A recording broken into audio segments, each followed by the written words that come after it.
AFTV, the ref.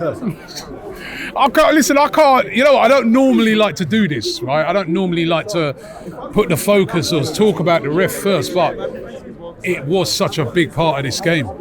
It was poor. It was so bad. Where do I start?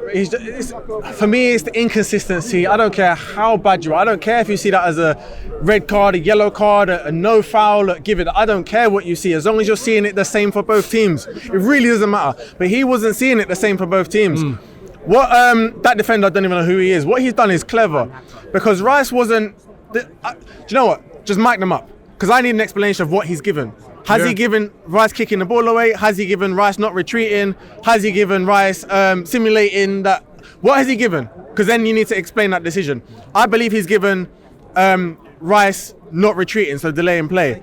If that's the case, the defender was clever, because he's rolled the ball out towards Rice, he's hit Rice's foot as he's walking, it's moved like a yard, and then the defender has seen Rice and he's gone and booted it as hard as he can on Rice to get Rice. Rice is, even with the not retreating, he's sort of kind of walking away. Looking the other way. We Rice see has that no idea. It's not like he stood up in front of it and not moving. The foul was here. The defenders rolled the ball towards Rice. Rice is walking away. He's very clever, and it's why we need referees who have played the game at some standard. I'm not saying to be professional. You don't have to play Premier. You have to have played the game. Semi-professional is something. You have to understand. Anyone who's played the game will know what the defender was trying to do there, and he would have received a yellow card and probably a second yellow card for actually kicking Rice in the first place. So he should have been off. There's no question about it. Another referee sees that completely differently and sends the defender off. We need consistency in this league.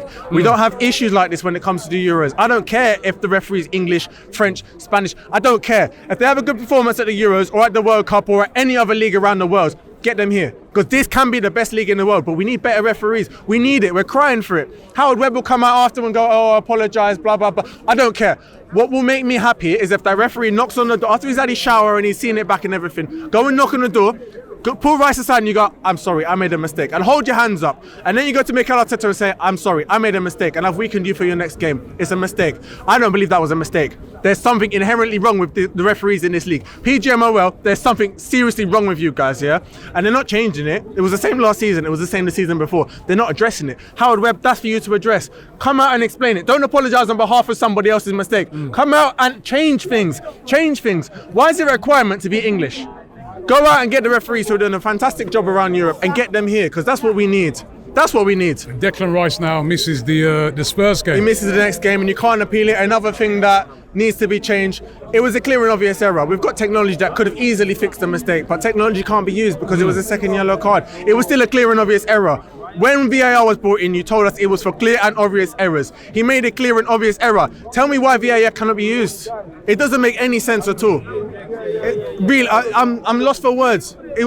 That decision changed the game. It changed the outcome of the game. In turn, you could change the outcome of a whole season. There's financial consequences. There's so much at stake. We can't have referees like this at this level of the game. How early it is in the season, it doesn't matter. It's a top of the table clash. Brighton were top, we were third. It is a top of the table clash. You've got two clubs that are probably going to be going for Europe. We need the best referees for games like this. We can't have this guy again. We can't have him. We can't. I'm honoured and pleased to have an Arsenal legend in the building, David Seaman, ladies and gentlemen. Mr. Dean, can you hear me? No way. It was larger than life in every way, and he was a hero, not just with the fans, but with the players as well. They all loved him. He was that good that in training, Steve Bold and Tony Adams, that he would embarrass them and they would try and kick him to slow him down a bit, and they couldn't catch him. The ponytail on the head. I was born with a tash. I remember seeing an Arsenal team celebrating getting fourth. And I was like, talk to them, dropped David. quite a little way here. You know, we've done what we did. It's their time to go and create their own history.